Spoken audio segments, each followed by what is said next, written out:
Once you pass that exam, those training wheels come off. You are now in control of your own career. And if you have that mindset thinking, I made it, I've arrived, I could sit down, I could take my hat off, the war is won, the race is done, we're good, you're going to stay stunted and you're not even going to realize it. The whole world's going to pass you by. People are going to make more money. People are going to get the promotions. People are going to move up and get the positions, and you're going to stay stuck in the same position because you stopped being a student. Hey, what's up, everybody? Welcome back to the Young Electrician Podcast. My name is Ruben Young, aka the Young Electrician. This is the career building podcast for the electrical apprentice and journeymen who know that they're capable of much more and want to build a real life in the trades. This podcast is your guide to building real income, real stability, and a real career in the trades. With that said, let's hop into it. So, quick note, we are moving to a bi-weekly podcast. I have, if you guys have been following for the last year or two, you know that it's really hard for me to keep up with doing a weekly podcast. Sometimes I do it, I'm knocking out for like a month or two, and then I fall off. So what we are going to do to keep more of a consistency is we are going bi-weekly. So you can look for the Young Electrician Podcast. Every other Tuesday, we will be uploading a new episode. On today's episode, we're going to be talking about the 7 mistakes most new journeymen make and how to avoid them. And my promise to you is if you listen to this episode to the end, you are going to know the common mistakes that hold a lot of electricians up when they become certified and stunt their career. And you're going to be able to boost your career forward because you're going to know the things that others didn't when they first started out in their journeyman career. With that said, let's hop into it. Mistake number 1, they think they made it. I've seen so many journeymen get certified. They work really hard in their apprenticeship. They work really hard when they're an ET. They work really hard to get certified. And once they get certified, it's like everything halts. Everything just stops. And they think they made it. I remember working with one guy. I was the foreman, and he was just one of the journeymen on the project. Anytime I would send him an apprentice, I would notice the apprentice would do all the work and he would do nothing. He would lay out, he would go over the plans, and he would tell the apprentice what to do. He would correct the apprentice. And that part of it was good. He's supposed to do that. He's the journeyman. He's supposed to be instructing the apprentice. But he had that I made it mindset.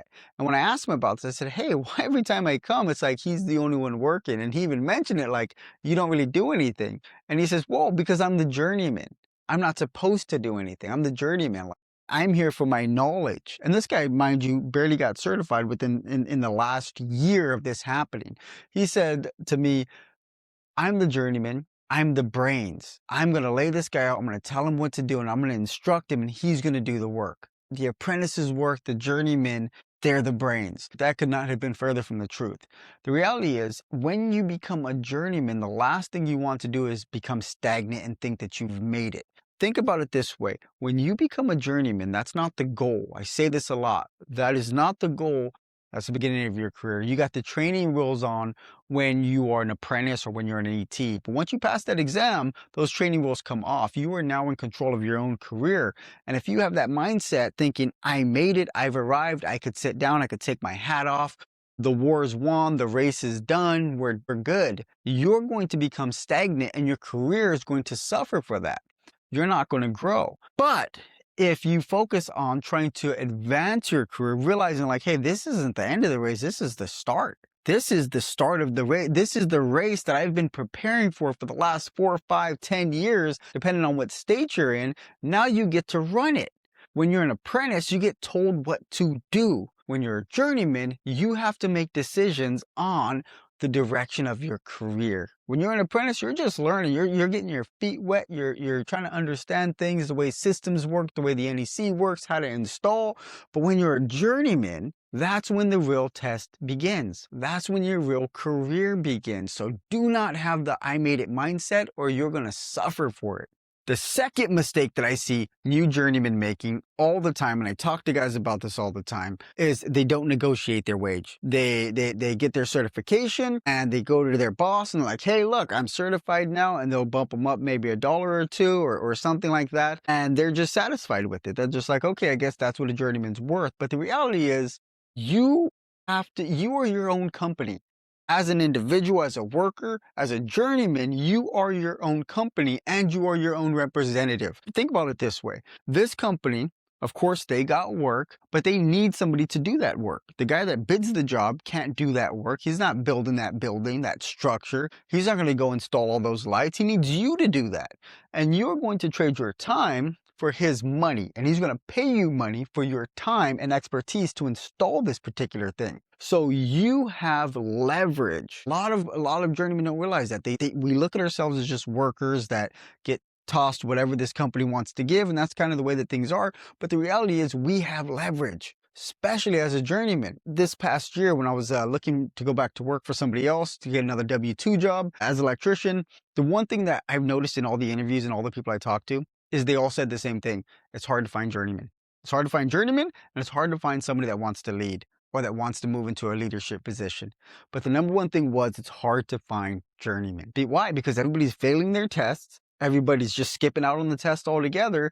You have leverage. You have something a lot of people won't even attempt. So when you get certified, you need to investigate the common wage or the average wage of a journeyman. What is the pay scale of a journeyman in your area? What you want to do once you get certified is start to investigate how much does a journeyman get paid in your area. You go on ZipRecruiter, you can go on Indeed. Companies have to disclose what their wages are. You're going to go on ZipRecruiter or you're going to go on Indeed or one of these companies and you're going to investigate what the common wages are. In most states, it is law where they have to disclose what their wages are, what they're going to pay somebody. So you could go online and you can do a little investigation and see, man, how much is this? 30 bucks? Is it 40 bucks? Is it 50, 60 bucks? How much is the common wage of a journeyman in my area? Because then you're going to know more or less where you're going to reach for. And part of this is going to be a part of your confidence as well, because maybe the range is between 42 and like 55, but you do not have the confidence to reach for 55. That's okay, but make sure you're in that range. I advise that you aim as high as you can. All they could say is no, lower the wage, whatever it may be, but make sure you're in that range. I remember when I first got certified, the company that I was with, they gave me like a $2 or $3 raise. I wanted a $5 raise. I put in work. I took the test twice. I failed once. I struggled. I spent money on this exam. I spent money on the course, the books, the NEC. I wanted a return on my investment. I wanted at least $5. They gave me $3. And I said, hey, well, how about $1 more? Right? I tried to negotiate. He said, let me talk to the foreman. He talked to the foreman and he said, no, the foreman said, they think, $3 is a good raise for you. So I was like, okay, well, I'm going to leave. Starting that day, I put my resume together and I started to send it out, got another job, got a nice pay increase, like over a $10 pay increase, just going to another company. So you have to negotiate your wage. And if they don't want to negotiate with you, you have leverage. You can leave. The third mistake that I see most journeymen making is getting too comfortable. It is very easy to find your little comfort zone in whatever company that you're working with and not really push yourself or try to excel because you're used to it, the way things are. You're probably getting paid decent or something that you're comfortable with. And you just get comfortable and you don't really want to move from that position. Most journeymen don't want to become lead men or don't want to specialize in something. Most lead men don't want to become foremen. It's just, you get comfortable. Getting too comfortable will kill your career. It will kill your momentum. You got to ask yourself these questions. If you're working for a company, and I told this story before, this one guy I worked with, he was a journeyman at the time. I think he was in the trade probably for like 7, 8 years at the time. He was a really good journeyman. But he said the first 3 years of his career, all he did was trim. He was doing residential and all he did was trim out. So he had this cute little tool bag that he wore on his side. And with this cute little trim tools in it, little, like a 10-volt drill, nothing even powerful. And one day on a particular job site, somebody requested him because they seen him, they knew him, they liked him, and they needed his help downstairs running some conduit in the garage area. So they requested him. He said, bring all your tools. He came down and he has his little cute tool pouch. And the guy asked him, hey, where's your tools? And then he was looking around, he was like, these are my tools. These are my tools. And he says, what the heck? How have you been working for 3 years? And these are all your tools. And he says, because I've been trimming out for 3 years. He was working for a larger company. And a lot of times larger companies will put you in your little position and they don't care about your growth. They care about production. You got to understand that. That's what I was talking about earlier. You have to look at yourself as a business because they're a business. They're looking at their needs and their desires. You got to look at your needs, your desires, your wants, your future.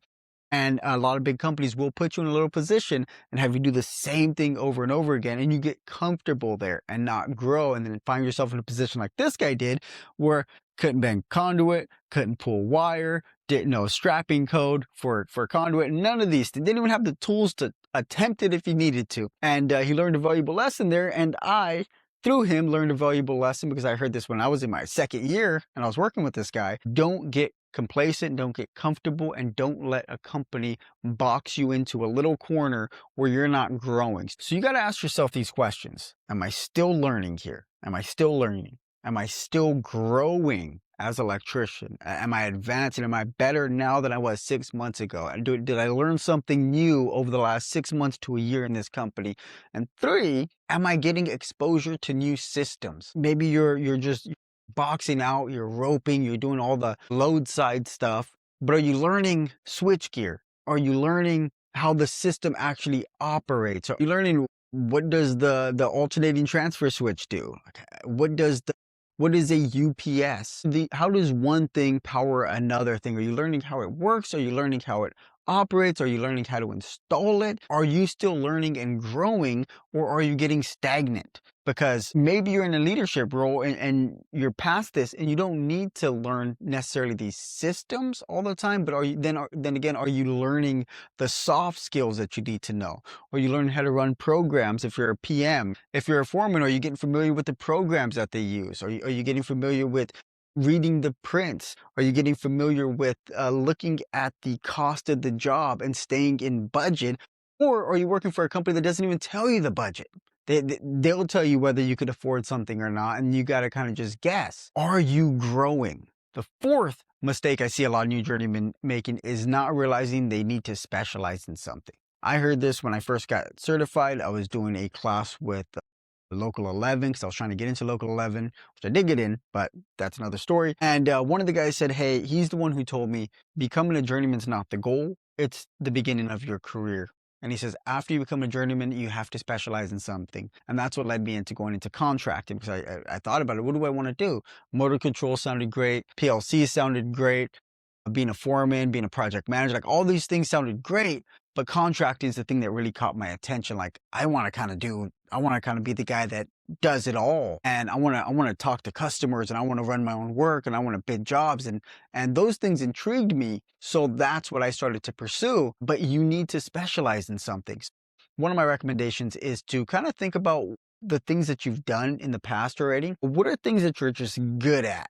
What are things you're good at, and what are things that you like? Sometimes they don't necessarily, you might like one thing, but you're really great at something else. And you got to kind of find where these things cross, because maybe you're really good at running conduit, but you love running a job. You're like, really, I'm really good. I'm the conduit guy. I run a lot of conduit. I can bend, man. I'm like Bending Rodriguez from Futurama. I could do this. But you want to be a foreman. You're like, I enjoy doing the layout. I enjoy instructing other people. I enjoy tackling big challenges on a job site and figuring out how are we gonna install this thing, or how are we gonna overcome this hurdle, and gathering these guys together and giving them different things to do. I like walking with nobody likes walking with the inspector.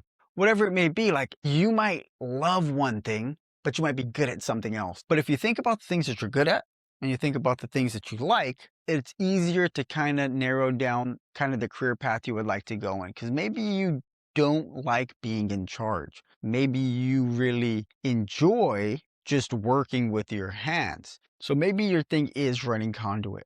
But now running conduit, it can make you a lot of money depending on where you're working at.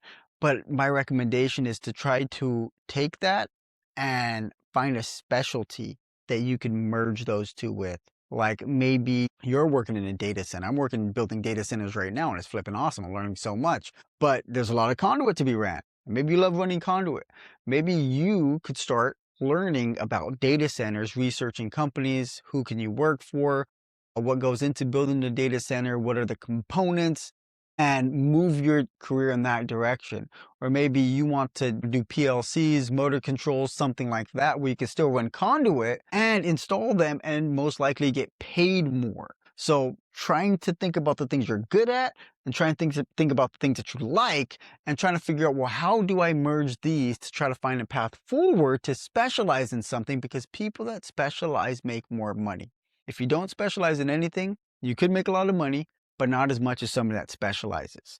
And you're not going to be as valuable as somebody that specializes. I was talking to somebody who's in the union the other day, one of my friends, and he was talking about the NFPA 70E class. I just took the NFPA 70E course to get certified in it. And what he was telling me is that you get paid a couple extra bucks no matter what job you're on in the union if you have this certification. So if you have particular certifications, especially in the union, you're going to get paid more money. A lot of people don't know that. Same thing in non-union offices or non-union shops, where if you have a specialty and you're good at that, you're going to do it quicker, you're going to do it cleaner, you're going to do that more proficiently. Somebody's going to pay you more to do that.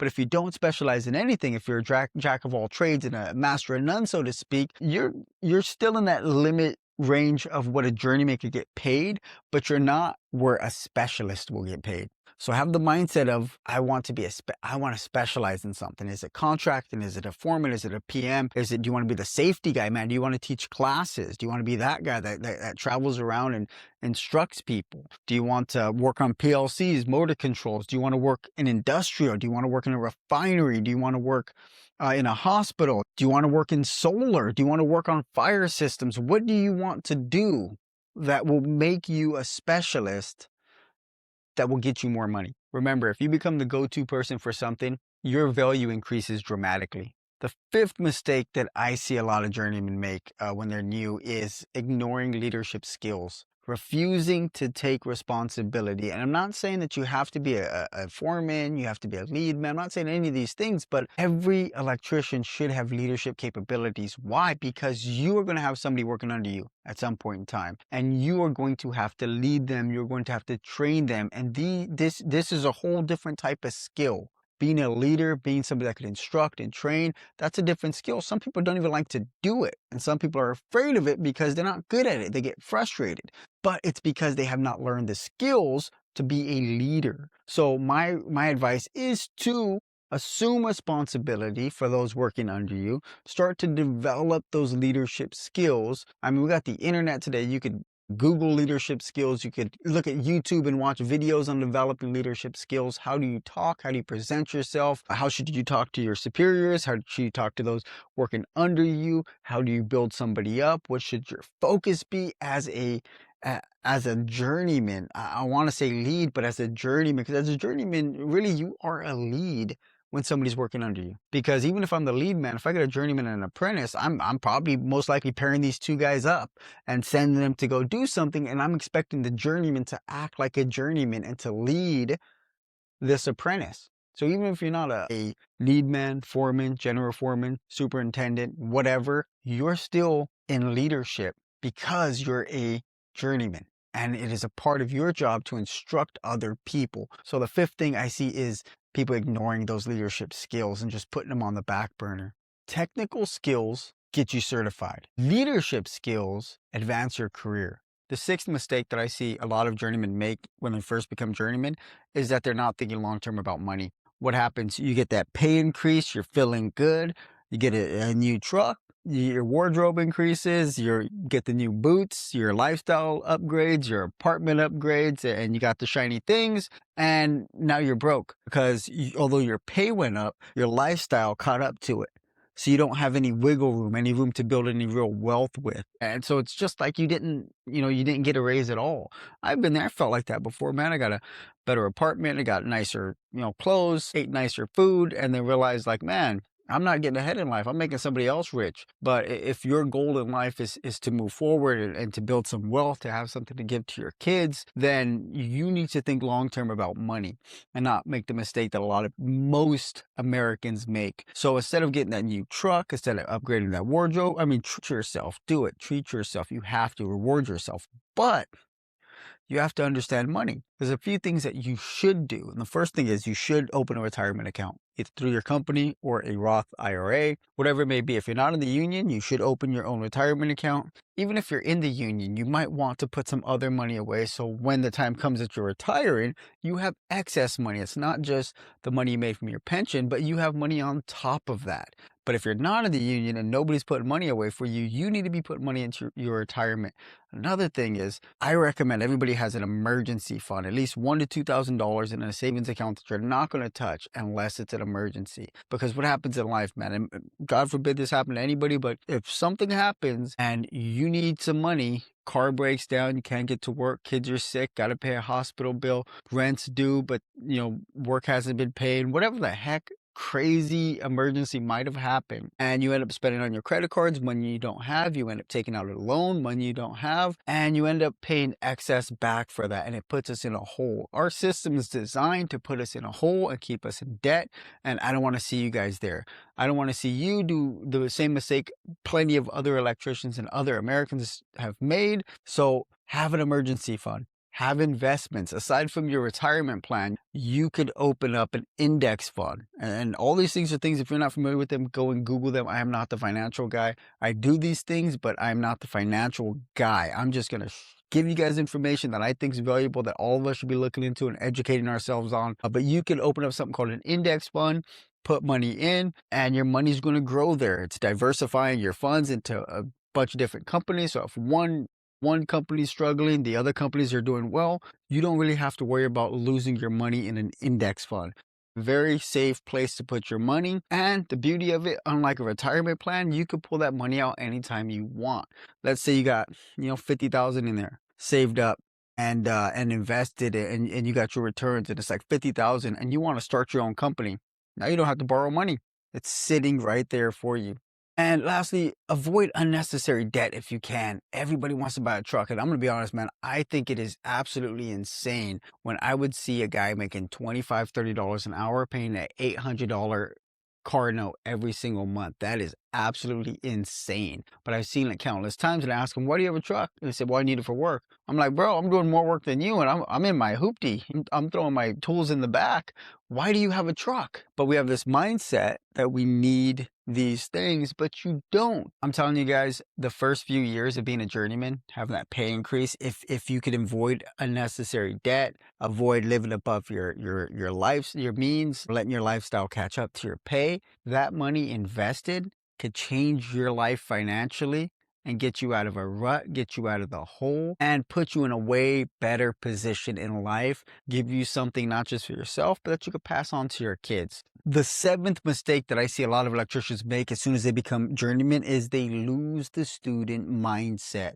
You have to stay a student. The greatest electricians are students. The greatest electricians never leave the classroom. They never close the books and pretend like they know everything. If you're not increasing your knowledge, learning code updates, learning new systems, learning management skills, the kind of stuff we talked about before, those soft skills of how to be a leader, how to run a crew, how to talk to those who work under you, learning better installations, better ways to install stuff, staying updated with technology. If you're not increasing your knowledge, if you think you just made it, you're going to stay stunted and you're not even going to realize it. The whole world's going to pass you by. People are going to make more money. People are going to get the promotions. People are going to move up and get the positions, and you're going to stay stuck in the same position because you stopped being a student. Remember this, passing your journeyman exam proves that you're qualified.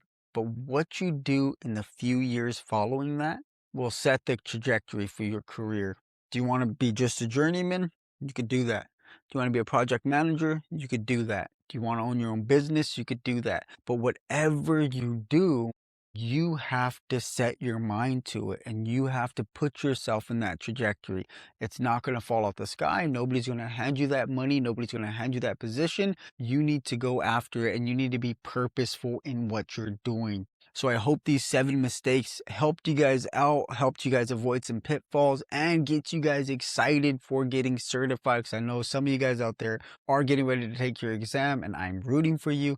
When you guys do get certified, feel free to email me at theyoungelectricianpod@gmail.com, or hit me up on any of TikTok, Instagram, whatever it is. Let me know that you guys passed. I'm always excited to hear when somebody passes their exam, because so many people fail it. It is exciting when somebody goes and they knock it out the park. Also, I wanted to mention one of our sponsors, Ask Netta. Ask Netta is an AI companion for the NEC. You could ask it questions and it will give you answers, and not just give you answers, but from my experience, it actually walks you through how to get the answer.